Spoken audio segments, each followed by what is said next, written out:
BA 6ನೇ semester ಇತಿಹಾಸದ ವಿದ್ಯಾರ್ಥಿಗಳಿಗೆ ಹಾಗೂ ವಿದ್ಯಾರ್ಥಿನಿಗಳಿಗೆ ಸ್ವಾಗತ ಕೋರುತ್ತೇನೆ. ಕಳೆದ ಕ್ಲಾಸ್ನಲ್ಲಿ ಸಂಡೂರು ಸಂಸ್ಥಾನ, ಈ ಸಂಡೂರು ಸಂಸ್ಥಾನದಲ್ಲಿ ಅಥವಾ ಮೈಸೂರಿನ ಒಡೆಯರ ಕಾಲದಲ್ಲಿ ಅಥವಾ ಈ ಸಂಡೂರಿನ ಸಂಸ್ಥಾನದ ಮೂಲ ಇತಿಹಾಸದ ಬಗ್ಗೆ, ನಂತರ ಸಂಡೂರು ಸಂಸ್ಥಾನದ ಅರಸರಾದ ಅಥವಾ ಪಾಳೇಗಾರರಾದ ಪ್ರಮುಖ ಪಾಳೇಗಾರರೆಂದರೆ ಅದರಲ್ಲಿ ಮೊದಲನೇದಾಗಿ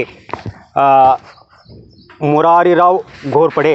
ಪರೀಕ್ಷೆಯಲ್ಲಿ ಮುರಾರಿರಾವ್ ಘೋರ್ಪಡೆ ಅಥವಾ ಯಶವಂತರಾವ್ ಘೋರ್ಪಡೆ ಬಗ್ಗೆ ಪ್ರಶ್ನೆಗಳಿರ್ತಾರೆ.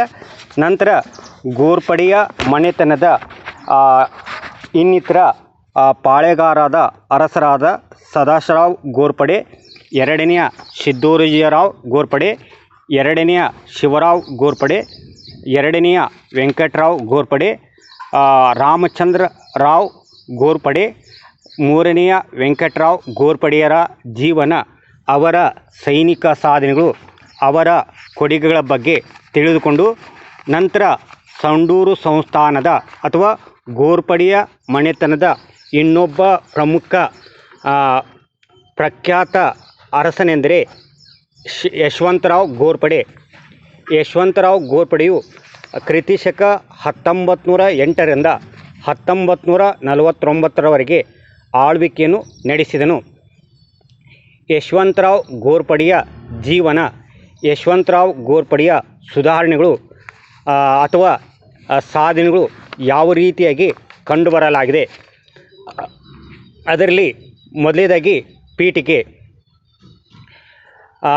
ಮೂರನೆಯ ವೆಂಕಟರಾವನ ಘೋರ್ಪಡೆಯ ಮರಣದ ನಂತರ ಯಶವಂತರಾವ್ ಘೋರ್ಪಡೆಯು ಸಂಡೂರು ಸಂಸ್ಥಾನದ ಘೋರ್ಪಡೆ ಮನೆತನದ ಅರಸನಾದನು.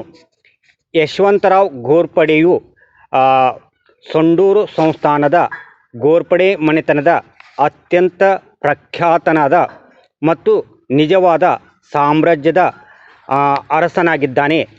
ಏಕೆಂದರೆ ಯಶವಂತರಾವ್ ಘೋರ್ಪಡೆಯು ದಸರಾ ದಿನವನ್ನು ಆ ಸಂದರ್ಭದಲ್ಲಿ ಜನಪ್ರತಿನಿಧಿಗಳ ಸಭೆಯನ್ನು ಪ್ರಾರಂಭಿಸಿದನು.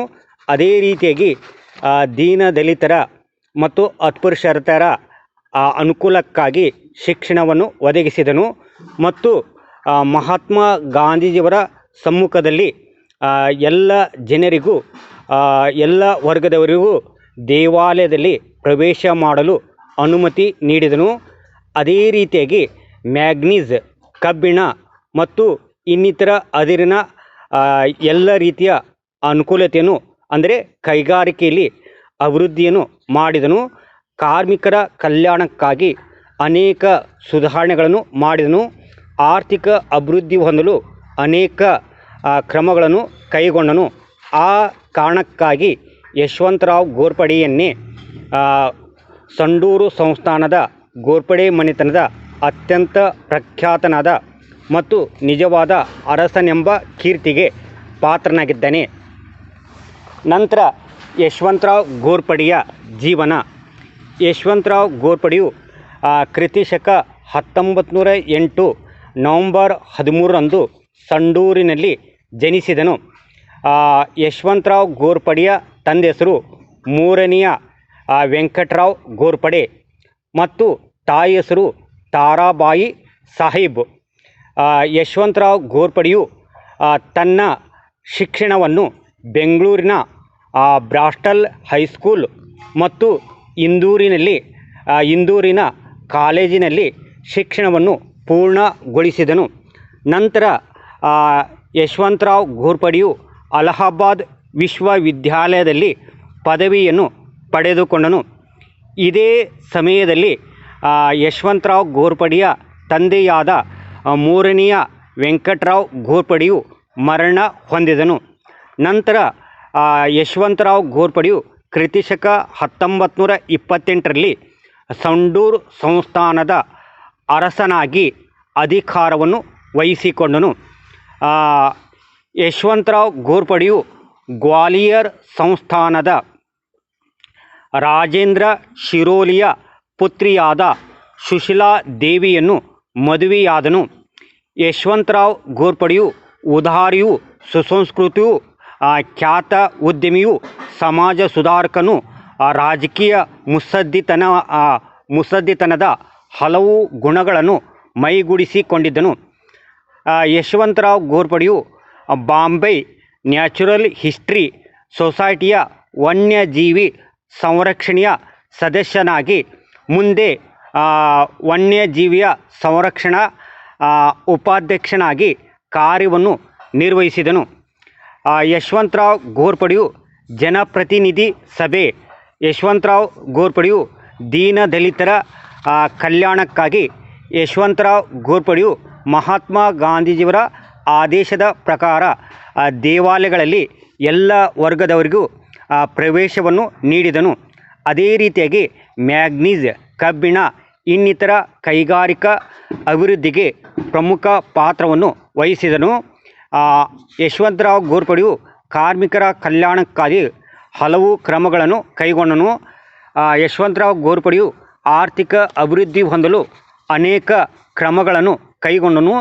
ಈ ರೀತಿಯಾಗಿ ಯಶವಂತರಾವ್ ಘೋರ್ಪಡೆಯು ಹಲವು ಸಾಧನೆಗಳನ್ನು ಮಾಡಿದ್ದರಿಂದ ಆ ಕಾರಣಕ್ಕಾಗಿ ಬ್ರಿಟಿಷ್ ಸರ್ಕಾರವು 1935ರಲ್ಲಿ ಯಶವಂತರಾವ್ ಘೋರ್ಪಡೆಗೆ Yashwantrao King George V silver jubilee ಪದಕ, ಅದೇ ರೀತಿಯಾಗಿ 1937ರಲ್ಲಿ ಕಿಂಗ್ 4ನೇ ಜಾರ್ಜ್ ಕಿರೀಟ ಪದಕವನ್ನು, ಅದೇ ರೀತಿಯಾಗಿ 1948ರಲ್ಲಿ ಇಂಡಿಯನ್ ಇಂಡಿಪೆಂಡೆನ್ಸ್ ಮೆಡಲ್ ಪದವಿಗಳನ್ನು ಅಥವಾ ಬಿರುದುಗಳನ್ನು ನೀಡಿ ಗೌರವಿಸಲಾಯಿತು.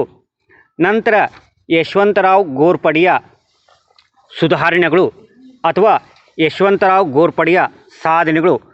ಅದರಲ್ಲಿ ಮೊದಲನೆಯ ಸಾಧನೆ ಎಂದರೆ ಯಶವಂತರಾವ್ ಘೋರ್ಪಡೆಯು ಸಂಡೂರು ಸಂಸ್ಥಾನದ ಘೋರ್ಪಡೆ ಮನೆತನದ ಅರಸನಾಗಿದ್ದಾಗ ಮೈಸೂರು ಸಂಸ್ಥಾನದ ಮಾದರಿಯಲ್ಲಿ ಕ್ರಿಸ್ತಶಕ 1931ರಲ್ಲಿ ಸಂಡೂರಿನಲ್ಲಿ ಪ್ರಜಾಪ್ರತಿನಿಧಿ ಸಭೆಯನ್ನು ಆರಂಭಿಸಿ ಈ ಪ್ರಜಾಪ್ರತಿನಿಧಿ ಸಭೆಯಲ್ಲಿ ಮೇಲ್ಮನೆ ಮತ್ತು ಕೆಳಮನೆ ಎಂಬ ಶಾಸಕಾಂಗವನ್ನು ಸ್ಥಾಪಿಸಿದನು. ನಂತರ ದಶಮಿ ರಾತ್ರಿ ಅಂದರೆ ದಸರಾ ದಿನದಂದು ಈ ಪ್ರಜಾಪ್ರತಿನಿಧಿ ಸಭೆಯನ್ನು ಸಮಾವೇಶಗೊಳಿಸಲು ಪ್ರಮುಖ ಪಾತ್ರವನ್ನು ವಹಿಸಿದನು. ಈ ರೀತಿಯಾಗಿ ಪ್ರಮುಖ ಸುಧಾರಣೆಯನ್ನು ಕೈಗೊಂಡನು. ಎರಡನೇ ಸಾಧನೆ ಎಂದರೆ ಯಶವಂತರಾವ್ ಘೋರ್ಪಡೆಯು ಸಂಡೂರು ಸಂಸ್ಥಾನಕ್ಕೊಂದು ನ್ಯಾಯಾಲಯವನ್ನು ಸ್ಥಾಪಿಸಿದನು. ಈ ರೀತಿಯಾಗಿ ನ್ಯಾಯಾಲಯವನ್ನು ಸ್ಥಾಪಿಸಿದನೆಂದರೆ ಎಲ್ಲ ವರ್ಗಕ್ಕೂ ಅಥವಾ ಯಾವುದೇ ರೀತಿಯ ಸಮಸ್ಯೆಗಳು ಕಂಡುಬಂದಾಗ ಆ ನ್ಯಾಯಾಲಯದಿಂದ ಸಮಸ್ಯೆಗಳನ್ನು ಬಗೆಹರಿಸಲು ಈ ರೀತಿಯ ನ್ಯಾಯಾಲಯವನ್ನು ಸ್ಥಾಪಿಸಿದನು. ಅದೇ ರೀತಿಯಾಗಿ ಯಶವಂತರಾವ್ ಘೋರ್ಪಡೆಯು ದಲಿತರ ಬಗ್ಗೆ ಅಪಾರವಾದ ಕಾಳಜಿಯನ್ನು ಹೊಂದಿದ್ದನು. ಆ ಕಾರಣಕ್ಕಾಗಿ ದಲಿತರಿಗಾಗಿ ಯಶವಂತರಾವ್ ಘೋರ್ಪಡೆಯು ಹಲವು ಸುಧಾರಣೆಗಳನ್ನು ಕೈಗೊಂಡನು. ಇದಕ್ಕಾಗಿ ಅಸ್ಪೃಶ್ಯತೆಯನ್ನು ಯಶವಂತರಾವ್ ಘೋರ್ಪಡೆಯು ರದ್ದುಗೊಳಿಸಿದನು. ಯಶವಂತರಾವ್ ಘೋರ್ಪಡೆಯು ಅಸ್ಪೃಶ್ಯತೆಯರಿಗೆ ಮತ್ತು ದೀನದಲಿತರಿಗೆ ಶಿಕ್ಷಣದ ಸೌಲಭ್ಯವನ್ನು ಒದಗಿಸಿದನು. ಯಶವಂತರಾವ್ ಘೋರ್ಪಡೆಯ ಮೂರನೆಯ ಪ್ರಮುಖ ಸಾಧನೆ ಎಂದರೆ ಕ್ರಿಸ್ತಶಕ 1932ರಲ್ಲಿ ಮಹಾತ್ಮ ಗಾಂಧೀಜಿಯವರು ಮೈಸೂರಕ್ಕೆ ಅಷ್ಟೇ ಅಲ್ಲದೆ ಸಂಡೂರಿನ ಬೆಟ್ಟದ ಮೇಲಿರುವ ಕುಮಾರೇಶ್ವರ ದೇವಾಲಯಕ್ಕೆ ಭೇಟಿಯನ್ನು ನೀಡಿದರು. ಆಗ ಯಶವಂತರಾವ್ ಘೋರ್ಪಡೆಯು ಮಹಾತ್ಮ ಗಾಂಧೀಜಿಯವರ ಪ್ರಭಾವಕ್ಕೆ ಒಳಗಾಗಿದ್ದರು. ನಂತರ ಮಹಾತ್ಮ ಗಾಂಧೀಜಿಯವರ ಪ್ರೇರಣೆಯ ಮೇರೆಗೆ ಯಶವಂತರಾವ್ ಘೋರ್ಪಡೆಯು ಸಂಡೂರು ಸಂಸ್ಥಾನದ ಎಲ್ಲ ಜಾತಿಗಳಿಗೆ ಎಲ್ಲ ಜಾತಿಯ ಜನರಿಗೆ ದೇವಾಲಯದ ಪ್ರವೇಶದ ಹಕ್ಕನ್ನು ಕಲ್ಪಿಸಿದನು. ಇಂತಹ ಕ್ರಮವನ್ನು ಕೈಗೊಂಡಿದ್ದು ಭಾರತದಲ್ಲಿಯೇ ಪ್ರಮುಖ ಸಂಸ್ಥಾನ ಎಂಬ ಕೀರ್ತಿಗೆ ಯಶವಂತರಾವ್ ಘೋರ್ಪಡೆಯು ಕಾರಣನಾದನು. ಯಶವಂತರಾವ್ ಘೋರ್ಪಡೆಯು ಮಹಾತ್ಮ ಗಾಂಧಿಯವರ ಹರಿಜನ ಪತ್ರಿಕೆಯಲ್ಲಿ ಬರೆದರು. ಘೋರ್ಪಡೆಯವರು ಪುರೋಹಿತಶಾಹಿಯ ಕಪಿಮುಷ್ಟಿಯಿಂದ ಮುಕ್ತರಾಗಿದ್ದು ದೀನ ದಲಿತರಿಗೆ ಅಸ್ಪೃಶ್ಯತೆಗೆ ಅನೇಕ ಸುಧಾರಣೆಗಳನ್ನು ಜಾರಿಯಲ್ಲಿ ತರಲು ಪ್ರಮುಖ ಪಾತ್ರವನ್ನು ವಹಿಸಿದರು. ನಂತರ ಯಶವಂತರಾವ್ ಘೋರ್ಪಡೆಯ 4ನೆಯ ಸುಧಾರಣೆ ಅಂದರೆ ಕೈಗಾರಿಕೆಗಳಿಗೆ ಉತ್ತೇಜನ ಅಥವಾ ಕೈಗಾರಿಕೆಗಳ ಬೆಳವಣಿಗೆ. ಯಶವಂತರಾವ್ ಘೋರ್ಪಡೆಯು ಸಂಡೂರಿನ manganese and iron ore company ಸ್ಥಾಪನೆ ಮಾಡಿದನು. ಅದೇ ರೀತಿಯಾಗಿ SMICಯನ್ನು ಸ್ಥಾಪಿಸಿ ಔದ್ಯೋಗಿಕ ಪ್ರಗತಿಗೆ ಬುನಾದಿಯನ್ನು ಹಾಕಿದನು. ಅದೇ ರೀತಿಯಾಗಿ ಯಶವಂತರಾವ್ ಘೋರ್ಪಡೆಯು ಕಬ್ಬಿಣ, ಮ್ಯಾಗ್ನೀಸ್, ಅದಿರನ್ನು ಇಡೀ ಸಂಡೂರ ಸಂಸ್ಥಾನ ತುಂಬೆಲ್ಲ ವಿಸ್ತರಿಸಿ ಗಣಿ ಹಾಗೂ ಕೈಗಾರಿಕೆಗೆ ಅಭಿವೃದ್ಧಿಗೊಳ್ಳಲು ಅನೇಕ ಕ್ರಮಗಳನ್ನು ಕೈಗೊಂಡನು. ಈ ರೀತಿಯಾಗಿ ಗಣಿ ಮತ್ತು ಕೈಗಾರಿಕೆಯನ್ನು ಸ್ಥಾಪನೆ ಮಾಡಿದ್ದರಿಂದ ಸಂಡೂರು ಸಂಸ್ಥಾನದ ಸಾವಿರಾರು ಜನರು ಕೈಗಾರಿಕೆಗಳಲ್ಲಿ ಉದ್ಯೋಗವನ್ನು ಪಡೆದುಕೊಳ್ಳಲು ಸಾಧ್ಯವಾಯಿತು. ನಂತರ ಯಶವಂತರಾವ್ ಘೋರ್ಪಡೆಯ 5ನೆಯ ಸಾಧನೆ ಅಂದರೆ ಕಾರ್ಮಿಕರ ಕಲ್ಯಾಣಕ್ಕೆ ಸುಧಾರಣೆ. ಯಶವಂತರಾವ್ ಘೋರ್ಪಡೆಯು ಕಾರ್ಮಿಕರ ಕಲ್ಯಾಣಕ್ಕಾಗಿ ಹಲವು ಸುಧಾರಣೆಗಳನ್ನು ಜಾರಿಯಲ್ಲಿ ತಂದನು. ಯಶವಂತರಾವ್ ಘೋರ್ಪಡೆಯು ಶಾಲೆಗಳನ್ನು ಸ್ಥಾಪಿಸುವಲ್ಲಿ ಪ್ರಮುಖ ಪಾತ್ರವನ್ನು ವಹಿಸಿದನು. ಕಾರ್ಮಿಕರಿಗೂ ಕೂಡ ಶಿಕ್ಷಣವನ್ನು ಪಡೆದುಕೊಳ್ಳಲು ಎಲ್ಲ ರೀತಿಯ ಅವಕಾಶವನ್ನು ಒದಗಿಸಿದನು. ಕಾರ್ಮಿಕರ ಕಲ್ಯಾಣಕ್ಕಾಗಿ ಹಲವು ಯೋಜನೆಗಳನ್ನು ಜಾರಿಯಲ್ಲಿ ತಂದನು. ಒಟ್ಟಿನಲ್ಲಿ ಕಾರ್ಮಿಕರ ಅಭಿವೃದ್ಧಿಗಾಗಿ ಯಶವಂತರಾವ್ ಘೋರ್ಪಡೆಯು ಕೈಗೊಂಡ ಕ್ರಮಗಳು ಅಮೋಘವಾಗಿವೆ. ನಂತರ ಯಶವಂತರಾವ್ ಘೋರ್ಪಡೆಯ 6ನೆಯ ಸುಧಾರಣೆ, 6ನೆಯ ಸಾಧನೆ ಅಂದರೆ ಆರ್ಥಿಕ ಅಭಿವೃದ್ಧಿ. ಯಶವಂತರಾವ್ ಘೋರ್ಪಡೆಯು ಆರ್ಥಿಕ ಅಭಿವೃದ್ಧಿಗಾಗಿ ಹೆಚ್ಚಿನ ಕ್ರಮಗಳನ್ನು ಕೈಗೊಂಡನು. ಸ್ವಾತಂತ್ರ್ಯದ ನಂತರ ವಾರ್ಷಿಕ 90,000 ರೂಪಾಯಿಗಳ ರಾಜಧನ ಸ್ವೀಕರಿಸಿ ಅದನ್ನು ಸಂಡೂರು ಸಂಸ್ಥಾನವನ್ನು ಕ್ರಿಸ್ತಶಕ 1949ರವರೆಗೆ ವಿನಿಯೋಗಿಸಲು ಕ್ರಮಗಳನ್ನು ಕೈಗೊಂಡನು. ನಂತರ ಭಾರತವು ಸ್ವಾತಂತ್ರ್ಯಗೊಂಡ ನಂತರ ಜನತೆಯ ಆಶಯದಂತೆ ಮತ್ತು ಭಾರತ ಜನರ ಆಶಯದಂತೆ ಯಶವಂತರಾವ್ ಘೋರ್ಪಡೆಯು 1949ರಲ್ಲಿ ಸಂಡೂರು ಸಂಸ್ಥಾನವನ್ನು ಭಾರತದ ಒಕ್ಕೂಟದಲ್ಲಿ ಸೇರಿಸಿದನು. ಈ ರೀತಿಯಾಗಿ ಸಂಡೂರು ಸಂಸ್ಥಾನವನ್ನು ಭಾರತದ ಒಕ್ಕೂಟದಲ್ಲಿ ಸೇರಿಸಿದ್ದರಿಂದಲೇ ಯಶವಂತರಾವ್ ಘೋರ್ಪಡೆಯು ಸಂಡೂರಿನ ಇತಿಹಾಸದಲ್ಲಿ ನೆನಪಿನಲ್ಲಿ ಇಡುವ ಕೆಲಸವನ್ನು ಮಾಡಿದ ಕೀರ್ತಿಗೆ ಪಾತ್ರನಾಗಿದ್ದಾನೆ. ನಂತರ 7ನೇ ಸಾಧನೆ ಅಂದರೆ ಅಥವಾ 7ನೇ ಸುಧಾರಣೆಗಂದರೆ ಹಲವು ಪ್ರಶಸ್ತಿಗಳು.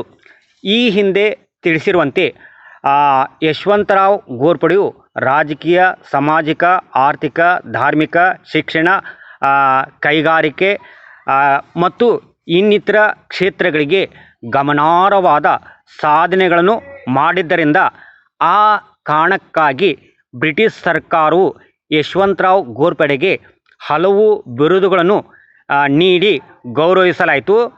ಆ ಪ್ರಮುಖ ಬಿರುದುಗಳೆಂದರೆ ಬ್ರಿಟಿಷ್ ಸರ್ಕಾರವು 1935ರಲ್ಲಿ Yashwantrao King George V silver jubilee ಪದಕ, ಅದೇ ರೀತಿಯಾಗಿ ಕ್ರಿಸ್ತಶಕ 1937ರಲ್ಲಿ ಕಿಂಗ್ 4ನೇ ಜಾರ್ಜ್ ಕಿರೀಟ ಪದಕ, ಅದೇ ರೀತಿಯಾಗಿ 1948ರಲ್ಲಿ ಇಂಡಿಯನ್ ಇಂಡಿಪೆಂಡೆನ್ಸ್ ಮೆಡಲ್ ಪ್ರಶಸ್ತಿಗಳನ್ನು ಬಿರುದುಗಳನ್ನು ನೀಡಿ ಯಶವಂತರಾವ್ ಘೋರ್ಪಡೆಯನ್ನು ಗೌರವಿಸಲಾಗಿದೆ. ನಂತರ ಕೊನೆಯದಾಗಿ ಉಪಸಂಹಾರ. ಹೀಗೆ ಸಂಡೂರು ಸಂಸ್ಥಾನದ ಘೋರ್ಪಡೆ ಮನೆತನದ ಅರಸರುಗಳೆಂದರೆ ಮುರಾರಿರಾವ್ ಘೋರ್ಪಡೆ, ಸದಾಶಿವರಾವ್ ಘೋರ್ಪಡೆ, ಎರಡನೆಯ ಸಿದ್ದೋಜಿರಾವ್ ಘೋರ್ಪಡೆ, ಎರಡನೆಯ ಶಿವರಾವ್ ಘೋರ್ಪಡೆ, ಎರಡನೆಯ ವೆಂಕಟರಾವ್ ಘೋರ್ಪಡೆ, ರಾಮಚಂದ್ರರಾವ್ ಘೋರ್ಪಡೆ, ಮೂರನೇ ವೆಂಕಟರಾವ್ ಘೋರ್ಪಡೆ, ಯಶವಂತರಾವ್ ಘೋರ್ಪಡೆ.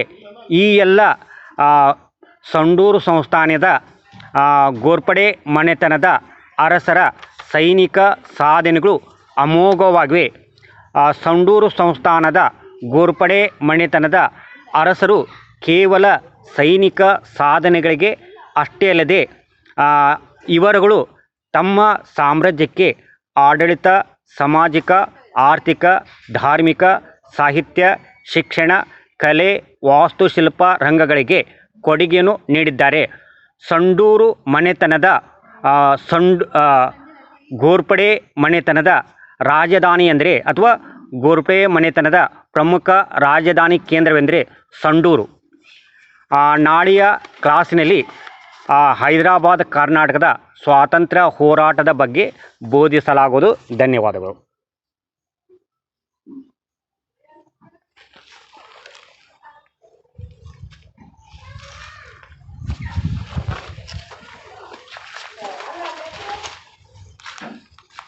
ಅದೇ